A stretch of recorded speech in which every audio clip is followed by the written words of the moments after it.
I was hoping you might have some insight for us on the timing of the decision, why you made it now. There was no now to the decision. It was an ongoing sort of decision and ongoing discussions, about how we were going to move forward. And I think it was just at the end of the day, and it wasn't something in a second. Just over the last, past week or so, I think in discussion with Marty, we both decided it was mutually best for both sides. Let's go to Will Kunkel, followed by Jonathan Alexander.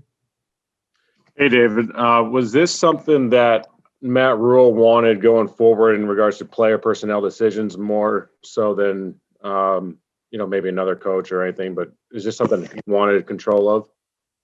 I don't think Matt wants control of Matt has control of what he does on a daily basis. I think he wants to have alignment, and collaboration with whoever's in that GM seat. And quite frankly, alignment, collaboration, and a certain amount of integration with the whole organization up and down should be something we would look for in this position. And then real quick to follow up, I saw a quote on Panthers.com saying that you would be perhaps a tiebreaker in an instance if it came down to a player. What is your role do you see as kind of in getting involved in the football side? I think generally speaking, as far as tiebreakers, as far as a player, that would be something would be really strange to happen. I think I'm more interested in how the process is done and how the, alignment, collaboration, and as I said, integration is done, and just a general process than, individual personnel decisions. Those are for those two to make, a collaborative thing, and for me really not to be involved in that much. Let's go to Jonathan Alexander. Hey, David. Jonathan Alexander with the Charlotte Observer. I hope you're doing well. In your next candidate for the job who you want to hire, what qualities are you looking for? Where will be most important in determining who will be that candidate? Like I said, there has to be an alignment between the coach and the GM. The person has to be a collaborator to a certain sort, not afraid to make decisions. Collaboration doesn't mean you don't have arguments about who you're picking. That doesn't mean you're not, free-minded, but a decision maker, somebody who's a good manager. I think those would be kind of bywords. If I could ask a follow-up, do you have a timetable of when you hope to hire the next person? I think we can start, going out and talking to people who are on other teams right now. We have to wait to the end of the season to talk about other folks. Listen, if we can bring somebody in earlier, the better. We'll have provisions if we don't get them, by the draft. The earlier the better. And on the other hand, if we don't do it, very soon, we'll be ready for the draft no matter what. Let's go to David Newton for the next question, followed by Scott Fowler. Hey, David, I hope you're doing well. I wanted to ask, when you talked about the differences that you and Marty had in some discussions, can you elaborate on that? I think it's, I think Marty's a little bit more traditional, and I'm probably a little bit more data-driven and analytical. I think meshing those two things would be good, and a little bit of fresh and refresh, a little fresher things in some respects, and not fresher, but I don't mean fresher like that, like, old, new. I mean, like, just sometimes you need a change. And, and I think that's simple. I want to follow up too. I know Marty was criticized in past administrations when he gave some players big contracts. Was there any problem with the big contract you gave to Christian McCaffrey, especially with him missing 11 games?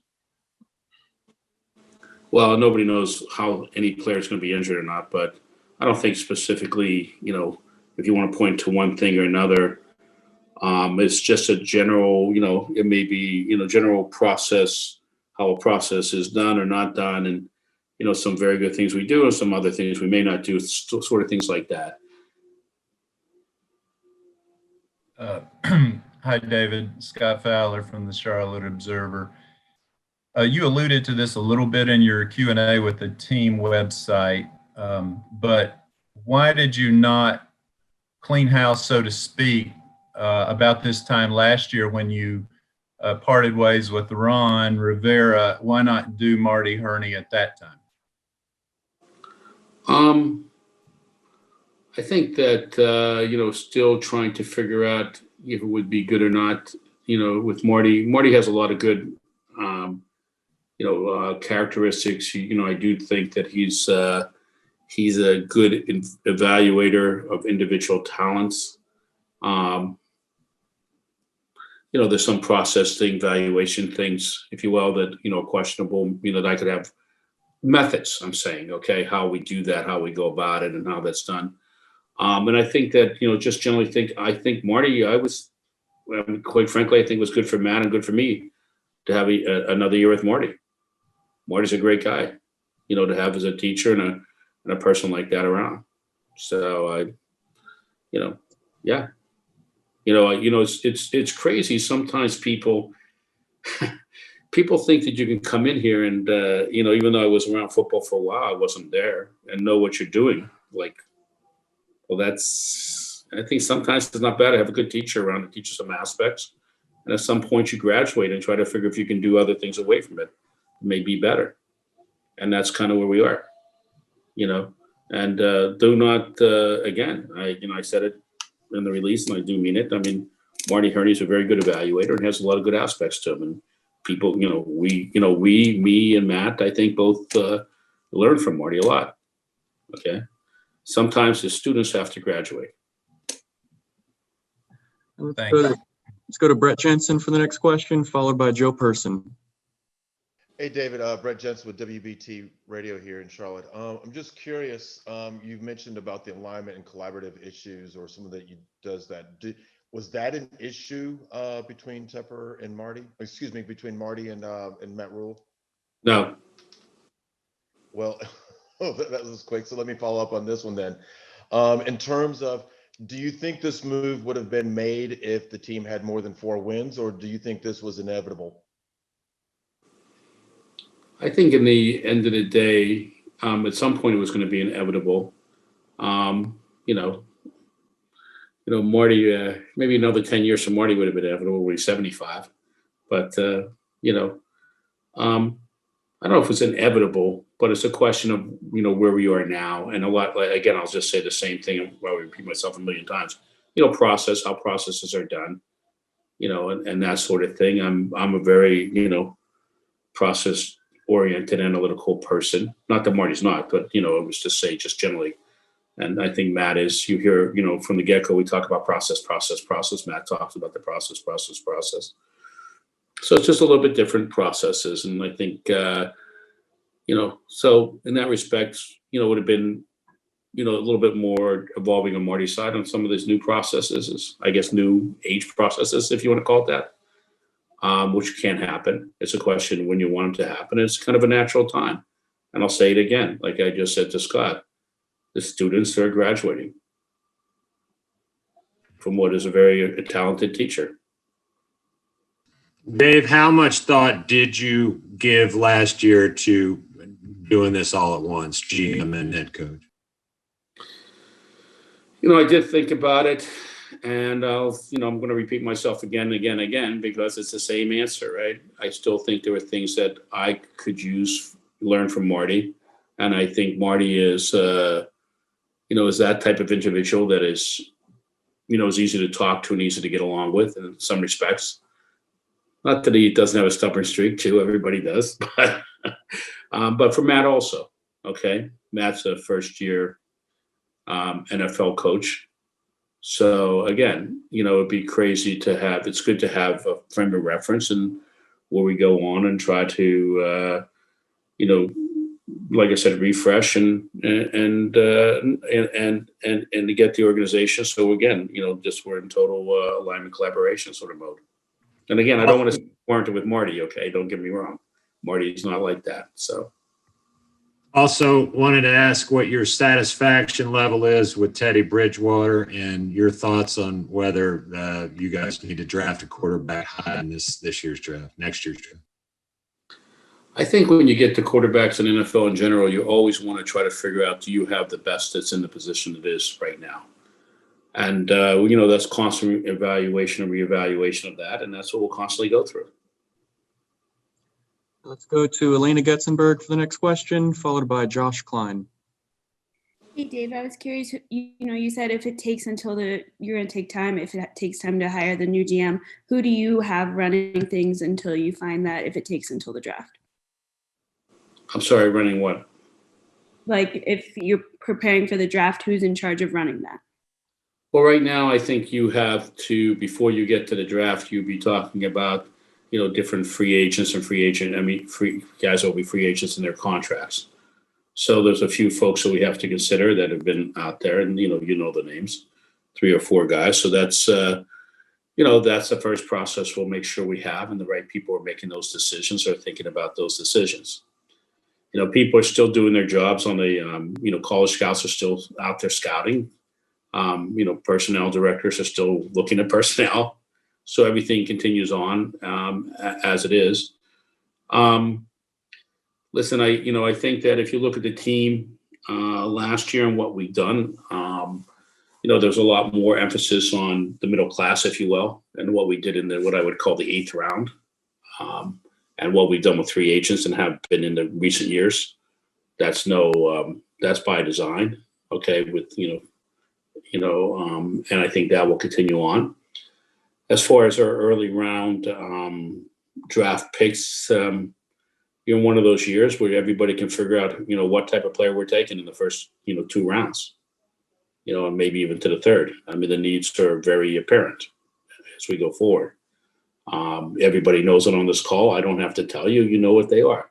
And, and as, if you think that you might want to be open, if, you think after evaluating and thinking about it, obviously, there's, secondary would be one place, that there's no secret. You guys write it up every freaking week. So you tell me that. Listen, the quarterback questions is something that, again, you have to evaluate and reevaluate, and what falls to us and what doesn't, and where we are, and whether it's, we go with Teddy or PJ or Will, or, there's somebody else out that we bring into the mix, just to see if that's a possibility.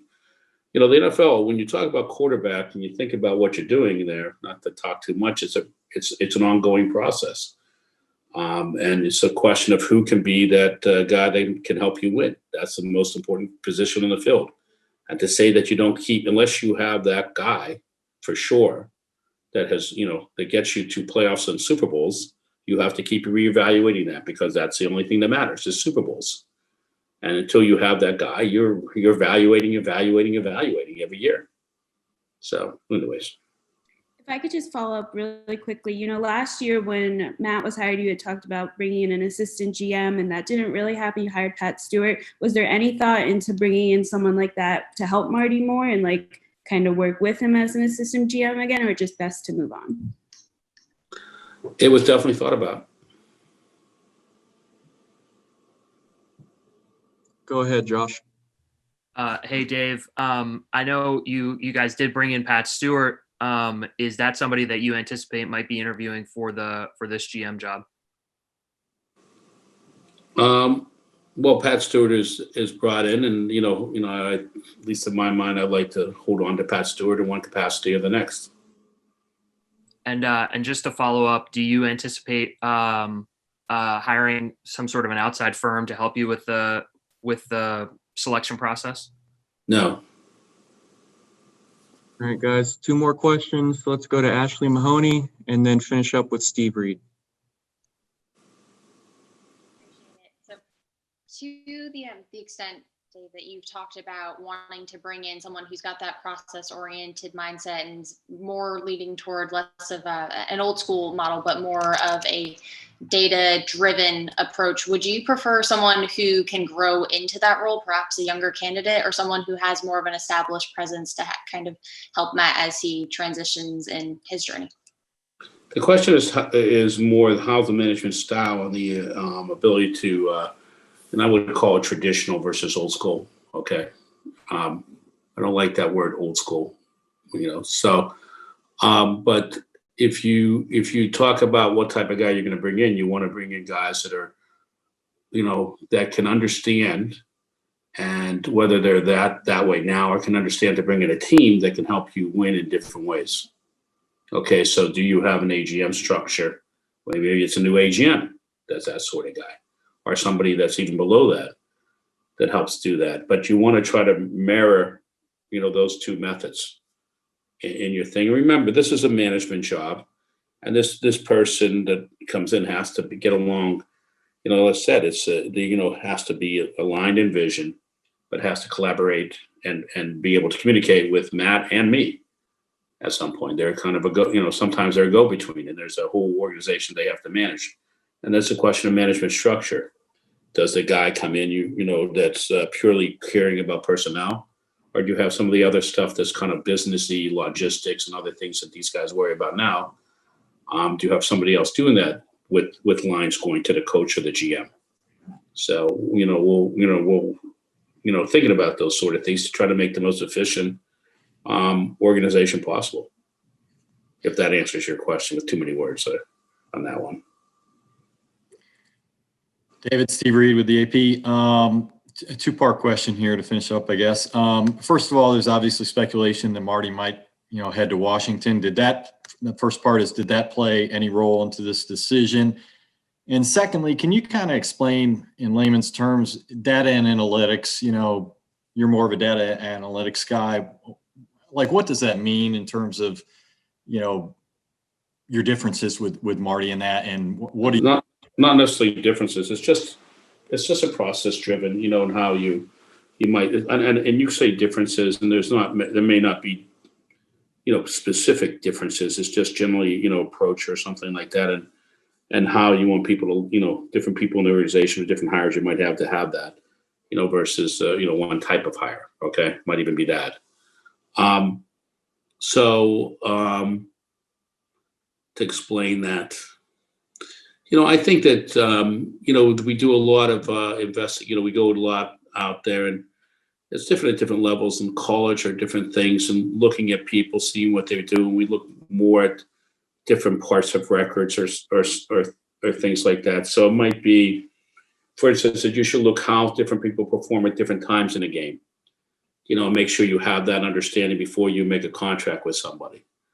How do they perform in a, in a fourth quarter, or how do they perform in a 2-minute drive, or how do they perform like that? Okay. And make sure you have that sort of data, those data points, which would make sense when you're making a decision, as much as how you think they throw and how much you think, but what are those actual things?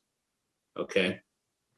And the question is, how much is that done or not in the NFL? How much is that done in the NFL, Steve? That's a question back to you, Steve. You can answer. I don't know. I mean, that's what I'm. That's an interesting question, right? That was my question.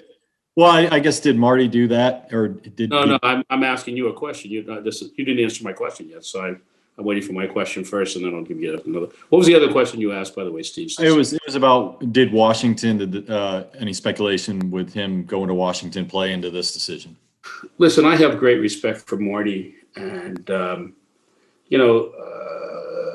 question of which could have been asked is I think some of the timing of this decision was out of that respect for Marty, to make sure he has the opportunity to look at other places and listen for the organization. If we're looking for other places, people know we're looking, and they can come in. So it's mutually beneficial in that respect for anybody that may, both ways, and mutually agreed to, or more mutual respect with Marty.